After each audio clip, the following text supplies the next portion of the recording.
Hey everyone, it's Michael. Today we're going to be doing our Goosebumps book haul for the week. I have some really cool stuff to show you, mainly one big thing that was kind of a little pricey, but I'm very excited about it. I'm very excited to talk about it sometime soon, hopefully sometime in the fall because of one of the particular stories in this, but we'll get there in a moment.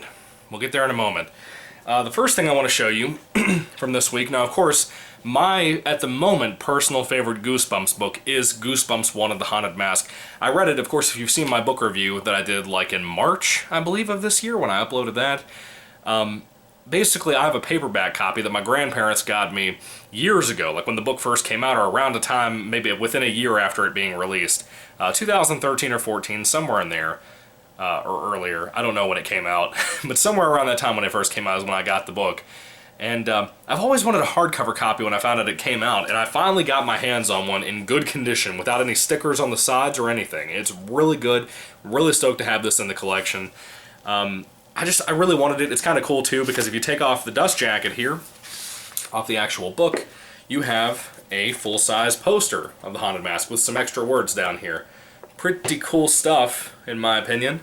It's pretty neat. I'm gonna go ahead and try my best to put that back on.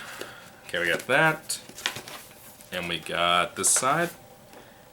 There we go. Yeah, Goosebumps 1 of the Haunted Mask, very good book. I definitely recommend this. Like I said, this very well could be my favorite Goosebumps book of all time. Either this, Ghost Camp, or the Give Yourself Goosebumps book called Little Comic Shop of Horrors. One of those three are probably my favorite of all of Goosebumps that I've read so far. Out of like, I probably got close to about 60-something reviews here on the channel. I have about 80-something videos here on the channel at the current moment, but there's got to be like 60-something reviews right now. Anyway, the next book I got, I've always wanted this particular original classic edition and release of this book. I thought something was weird about this, but it's not. I thought and I assumed something about it, but it's not the truth. R.L. Stine's Goosebumps, Not a Living Dummy. Now, my copy that I showed in my review, of course, back in March, around the same time I reviewed, if not on the same day that I reviewed One of the Haunted Mask, I have the first reissue of this that came out, where the top is all red and the bottom is red and everything. This is the original release of this. At first, I noticed something kind of weird about this. By the way, there's like one crease down this side. I just wanted a copy. I've never had an original copy of the book itself, as much as I've always enjoyed Slappy. And you can't get over that amazing artwork, too. I had noticed that the book was really thin compared to most Goosebumps books I have. I mean, Goosebumps books aren't very long books in general, but I thought this was really weird feeling. At first, I thought it was from that first 10-box collection that came out that was like 5 books in a 10 container. It's not what it is. This is the original thing. Because, like I said, I found out, too, when I checked my 10 books that I have, too, where I got in a 10-pack, a 5-pack in a 10, whatever you want to call it. They didn't have the numbers on the side. And as far as I know, I don't think the ones that I thought this was released with did either. So I'm just glad. I think this is I'm pretty sure this is a real legitimate copy of the original book from back in the day. Plus on the front of the book, they only have like 5 books listed. So maybe the fact is I just haven't held an original old version of Goosebumps books. Maybe that's why it feels so weird to me. But I'm glad to have that as part of the collection because I'm such a big Slappy fan. I always wanted that. I might at some point try to invest, God willing, on Night of the Living Dummy 2 and 3, the original version prints of that. I don't know, I just kind of want them for the collection. The next book I have is a book that I'm very, very excited to read at some point. I'm so stoked. I might try to read this possibly during the fall, which could be potentially in the next week or so, even though it'll still be August. But I may possibly start it before September. September and October are going to be filled with Halloween books. God willing that I'm allowed to have the time and the strength and everything else to get through those things. On my other channel, I'm going to review a lot of my favorite Halloween-type movies and stuff, just that kind of the year movies. Flatliners, you know, stuff like that. And I'll put a link down below for that, too, in case you want to check out that channel. I have just kind of started it up, just a little bit. I will have a new review on that channel today as well, God willing, you know, so... that's going to be mostly just me talking about like my favorite movies and TV shows and stuff. Only the favorites, not really reviewing things, but just talking about my favorites and why I recommend them so immensely, giving some nostalgic memories and stuff. So that's a little bit of a drop there. But anyway, I'm hoping to read this sometime during the fall because I think it'd be really good. We have a lot of fall books to talk about, a lot of Halloween type stuff. Anyway, this is Give Yourself Goosebumps number 8, The Curse of the Creeping Coffin. I wish that sticker wasn't there. I wish it wasn't. This is such a good condition book. I am so shocked by how cool this border looks and everything. like that holographic look to it. It's so neat. I love the cover with the skeleton hand and the skeleton's like torso coming out of the coffin. It's just such a cool looking cover to me. Man, it just looks so fun. I don't think this is even a Halloween book, but the cover looks so Halloween-y that I want to read it during Halloween time. Or fall is probably the best way to describe it. The next book I got, I've seen the prices steadily climbing higher and higher, and I was like, I'm not letting this go. I'm going to grab it soon, as fast as I possibly can, to make sure that I have a copy of it. I see Give Yourself Goosebumps books jumping up further and further in price. Be very cautious. If you want to collect those, you better grab them soon, as fast as you can, because some of them get to the point where you can't find them. This is Goosebumps, or Give Yourself Goosebumps, number 41, Danger Time. That's a creepy looking cover. This would have scared me when I was a child. If I had seen a toy or like a figure, like a statue or anything out in public that had this cover, it would have scared me when I was younger. Yeah, but this is in really good condition too. I'm really surprised by the condition of the books I got this week, except for that one Not a Living Dummy book. But a lot of these books that came in this week were in really good condition. Really excited about that. The next to last book that I got is sort of something I already showed you. There's a reason why I did this, and it's going to sound stupid, but when you're a book lover, when you're somebody who loves books, you have a certain book that you love to death, like Stephen King's Doom McKee, or Stephen King's Bag of Bones, or Richard Lehman, or Richard... I cannot remember his name to save my life. I'm sorry. I'm blanking on one of my other favorite authors. Jonathan Mayberry. Jonathan Mayberry's The Pine Deep trilogy. When you find a book or a series that you love to death, you just keep buying the books over and over again. You just can't help it. When new editions are released with new covers and stuff, you can't help it. Well, one book I showed you earlier was Goosebumps Wanted, The Haunted Mask. This is not a new cover. I thought this was coming with a dust jacket. Apparently it's not, but it kind of makes it a little bit easier when it doesn't come with a dust jacket. I wanted another hardcover copy just because I love the book so much. This was a lot cheaper than the one that I got with the dust jacket. I didn't know this wasn't coming with a dust jacket, so I'm a little bothered by that, but I'm just thankful to have this copy. I wanted to have a hardcover for the collection. I wanted to have my paperback that my grandparents got me because that means something to me. If anybody doesn't know this, my grandmother passed away in like 2015, so I haven't wanted to take books that she got me out in public, or just things in general that she got me. I'm always very protective about those things.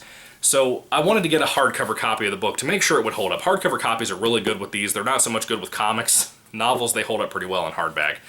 But I can take this to work. I can have it on my workbench, and if something happens to this copy, that'll be fine. I don't get too upset about that kind of thing, but I looked through. There's no markings on the pages or anything, so that's good too. I just wish it came with the dust jacket. There's no reason it couldn't have come with that. But I'm glad to have it. I'm glad that I have this copy of the book. Like I said, when I tore the sticker off, it did tear up the side a little bit, but that's fine, whatever. I'm glad I have another copy, though, that I can enjoy. I want to make it a yearly thing. There are certain things I do at every single time of the year. For example, at Halloween time, I always watch Billy and Mandy's, what is it called? It's the Halloween episode of Billy and Mandy. That's like, the Jack Attack or something. I forgot what it's called, but it's like basically a guy that was like, he had his head chopped off and he has a pumpkin for a head. One of my favorite episodes ever. I love Billy and Mandy to death. For anybody who hasn't seen the Adventures of the Grim Adventures of Billy and Mandy, you need to check it out. So good, especially if you love Goosebumps. It's got that kind of, it's got an even more dry sense of humor than this, but it's not really scary. It's always just a fun cartoon to watch from back in the day on Cartoon Network. I loved it. Maxwell Adams created one of the best shows ever with that. And I watch that one Halloween episode every single fall. Every single October I watch it. At least once or twice. Usually twice, honestly. I've been watching the same DVD with that on it since I was very young, for like 15 years now. It's been a very long time. I feel old when I say that. But there are certain things, like with this particular book, Goosebumps Wanted, The Haunted Mask, that I want to watch, or I want to read the book again every fall. I just want to. I really just have the urgency and the want to make out the time to read it again. I don't know how much I'll be able to read it this year. I might have to take it in a very slow, steady pace and maybe take a few days off to just read it by myself or whatever. Just take a few days away from reviewing stuff here on the channel and everything. But even so, I just wanted to show that to you too. I know it sounds dumb, but I really love it. It's such a good book. So good. I couldn't recommend it enough to you if you haven't read it. The last thing I got here, I'm really excited about. This was a little pricey. It's the only time that I've ever seen this listed on eBay. I could not resist. I had to grab it. I wanted to make sure I had it for the collection because it's something special and kind of rare. I don't collect like merchandise or like backpacks or hats or anything. If I had a Goosebumps hat, I'd take that. But like, I don't want like a backpack or a jacket or anything like that. I don't collect toys. You know, I have figures in my room that I've grown up with. Maybe stuff I bought in recent years. But a lot of things like Goosebumps, I don't like to collect all the figures and stuff. I just like the books in the show, honestly. I found something that I'd heard of that I haven't seen in anybody's collection. I don't know if anybody has this on their, you know, YouTube pages and stuff here on Goosebumps YouTube channels and all that in the community. But I found this thing, and it is the Goosebumps Haunted Library. Now what these were, apparently once upon a time, they had R.L. Stine write 3 like 19-page long short stories, and this is the pack that they eventually got re-released in. At first they came out and they would put them, I guess, in like chip bags with like plastic around them and stuff. There's one here, and one here, and they're little slits that are designed like a bookshelf. They're not very long. They're like the size of a Christian track. You have the Halloween game. You know, I'm excited to read this. This is one of the ones I was talking about reading that during the fall. Probably be one of the first things I review on the channel. By the way, this is called the Goosebumps Thrillogy, just so you know. We have Bad Dog, very small like I said. And we have Don't Make Me Laugh, right here. Like I said, about 19 pages, but it's really like, it's like reading a receipt. You know, not even that, it's like half the size of a receipt, so it's like, whatever 19 receipts could be, half of 19, whatever, something like that. Almost 10 pages of receipts is what it would be like in length. But I wanted to get this, like I said, it's something that I don't think these stories have ever been put out in like Tales to Give You Goosebumps or anything like that, the short story collections. So I was just like, you know, I might as well go ahead and just try to grab these. You know, I really want to read these. I really want to know if they're any good. I mean, they were just kind of thrown together and thrown inside of like chip bags and I guess put on like certain things here and there. But I don't know when this 3-pack thing got released, this Thrillogy thing. But I'm glad I was able to find it for a really decent price. It wasn't as expensive as I thought it was, but for like really small amounts of paper like that, I mean, it came in a very small box in my mailbox. Paid a pretty penny for it, honestly. I think that person got their money's worth. But hey, it's rare, so I thought it was pretty cool to have that as part of my collection. Anyway, guys, that's pretty much the video for this week. Like I said, I will put a link down below in my description for my other channel called Strange Michael. Hopefully you'll check out the videos there if you like movies and stuff like that. I don't really have many videos up right now, but we're going to work on that as time goes along. Probably in the fall, too. I'm going to try to get some more of that done. I don't know how much, but we will. But anyway, guys, thank you for watching. What are your thoughts on all these things in the book collection update thing we talked about today, the haul? Put your thoughts down below. Thank you so much for watching. I really appreciate people who tune in every week to see these book hauls and talk in the comments with me about stuff. God bless you today, and goodbye.